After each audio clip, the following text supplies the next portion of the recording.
تبلغ بالقليل من القليل. Assalamualaikum warahmatullahi wabarakatuh. Perkenalkan, nama saya Amel Cahyani. Di video kali ini, saya akan sedikit sharing-sharing kepada teman-teman atau sedikit memberikan motivasi, terutama pada kaum bawah.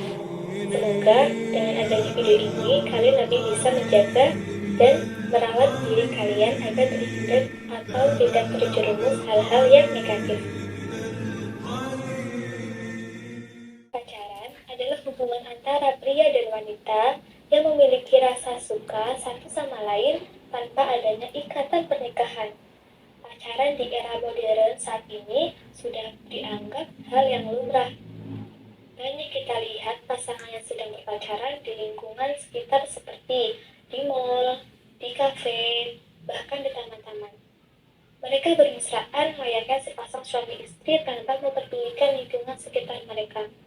Padahal Rasulullah Shallallahu Alaihi Wasallam bersabda, yang artinya, tidaklah sekali-kali seorang laki-laki berduaan dengan seorang perempuan, kecuali setan akan menjadi yang ketiga.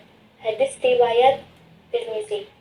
Dan juga dalam hadis lainnya, Rasulullah Shallallahu Alaihi Wasallam bersabda, yang artinya, ditusuknya kepala seorang dengan pasak dari besi sungguh lebih baik baginya daripada menyentuh wanita yang bukan mahramnya. Adakah pacaran secara syar'i? Pacaran syar'i dalam Islam itu tidak ada. Karena baik dalam Al-Quran, hadis, maupun perkataan ulama, tidak ada yang mengatakan adanya aktivitas pacaran sebelum menikah.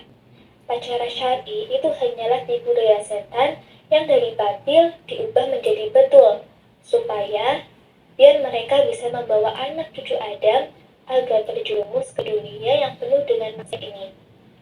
Akhirnya banyak orang yang mengatakan bahwa pacaran syar'i itu tidak haram atau diperbolehkan karena mereka tidak pernah bersentuhan, duduk berduaan, melainkan mereka pacaran untuk saling mengingatkan kepada Allah. Oke, apapun alasannya, mereka itu tetap saja haram. Karena zina itu bukan hanya saja bersentuhan, tapi banyak jenisnya, seperti zina mata, zina hati, zina pikiran, dan zina lisan. Semua itu hanyalah tipu daya setan agar mereka terjerumus kepada zina.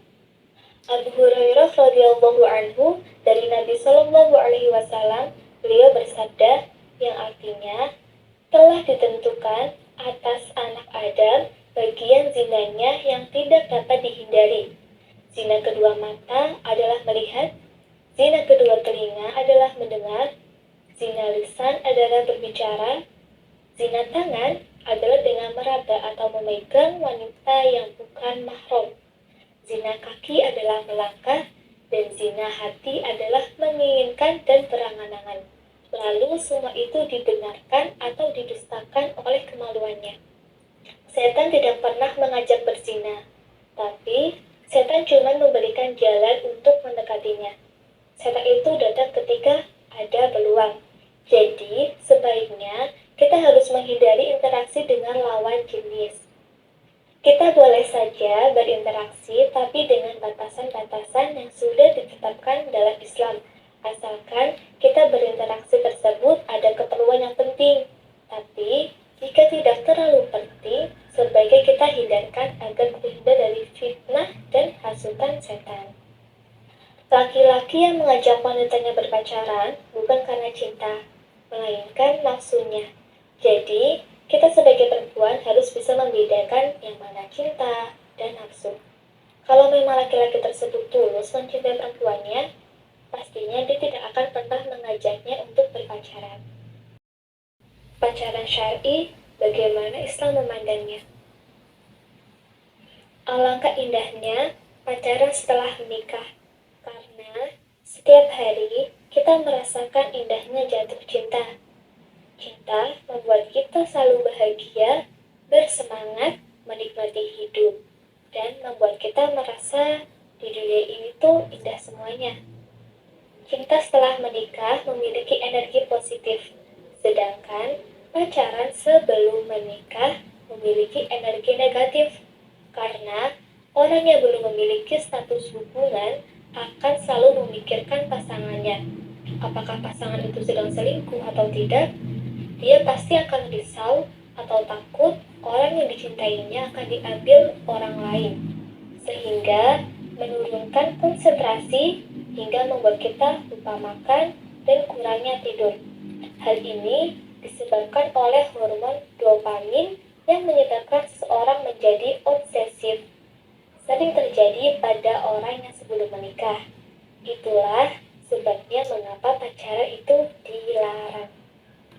Jadi, bagaimana cara kita untuk menahan rasa suka terhadap lawan jenis? Cinta juga merupakan salah satu senjata yang paling mudah digunakan setan untuk menggoda manusia. Dan celakanya, banyak manusia yang terbuai oleh rayuan setan. Cinta itu ibaratkan seperti penyakit. Apabila kita tidak mampu untuk mengendalikannya, maka akan merusak segalanya. Jadi, kita sebagai individu yang telah memiliki akal dan pikiran harus bisa membedakan antara cinta dan nafsu. Kalau cinta, pasti akan berusaha untuk menuju ke pernikahan yang diinginkan Allah. Sedangkan nafsu itu cinta hanya sesaat yang datangnya dari setan. Jadi, kita harus mengontrol nafsu agar tidak terjerumus ke dalam zina. Oke, di video kali ini saya akan memberikan beberapa cara yang dapat kita lakukan agar kita terhindar dari yang namanya hal-hal zina, seperti pacaran.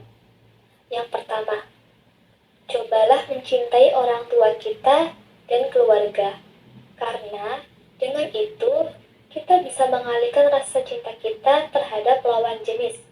Yang kedua, lakukanlah aktivitas apapun yang bisa membuat kita lupa akan rasa itu, seperti membaca Al-Quran, menghafal, berpuasa, bahkan mengikuti kajian-kajian Islam. Yang ketiga, ikutilah seperti Fatimah yang suka kepada Ali secara diam-diam yang hanya menunggu lama dari Ali. Atau ikutilah kisah cinta Khadijah dengan Rasulullah yang terkenal sangat indah di muka bumi ini. Yang keempat, apabila diri sudah mapan untuk menikah, segeralah menikah agar terhindar dari zina. Yang kelima, berdoa kepada Allah, karena doa merupakan senjata yang paling ampuh untuk mendoakan agar diri kita terhindar dari perbuatan zina. Oke, sekian sedikit motivasi dari saya agar teman-teman bisa termotivasi agar bisa menghindar dari perbuatan zina yang Allah tidak suka. Sekian dari saya, Ahmad Fahroni. Wassalamualaikum warahmatullahi wabarakatuh.